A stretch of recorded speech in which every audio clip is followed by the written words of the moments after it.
ইউক্রেনের উত্তর পূর্বাঞ্চলের খার্কিভ এই যুদ্ধ শুরুর দিকে কৌশলগত দিক দিয়ে শহরটি নিজেদের কবজায় নিয়ে নেয় রুশ বাহিনী।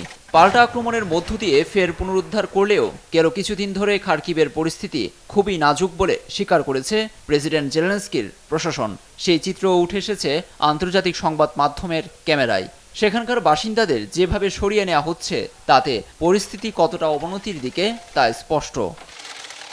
শুধু যে বাসিন্দাদের সরিয়ে নেওয়া হচ্ছে তা নয়, সীমান্তের ফ্রন্টলাইনের পাশের কয়েকটি গ্রাম থেকে প্রত্যাহার করা হয়েছে ইউক্রেনীয় সেনাদের। প্রাণহানি ও ক্ষয়ক্ষতি এড়াতেই এই পদক্ষেপ নেওয়া হয়েছে, এমনটাই বলছে সংশ্লিষ্ট মহল।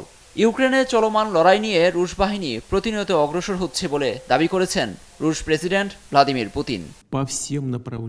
আপনাদের সবাইকে ধন্যবাদ জানাই, সেই সঙ্গে তাদেরও ধন্যবাদ জানাচ্ছি যারা আপনাদের অধীনে পরিকল্পনা অনুযায়ী শত্রুদের সঙ্গে লড়ে যাচ্ছে।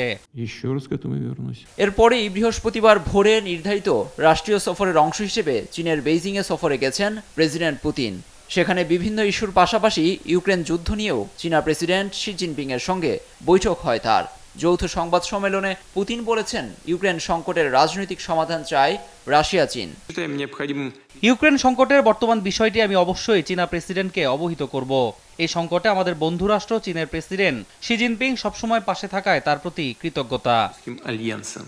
এদিকে রাশিয়ার বিরুদ্ধে ইউক্রেনের বিজয় অর্জনে জেলেনস্কির প্রশাসনের জন্য আরও বিপুল অস্ত্র পাঠানো হচ্ছে বলে জানিয়েছেন ন্যাটোর সামরিক কমিটির সভাপতি লুৎফর কবির। নিউজ ডেস্ক, দেশ টিভি।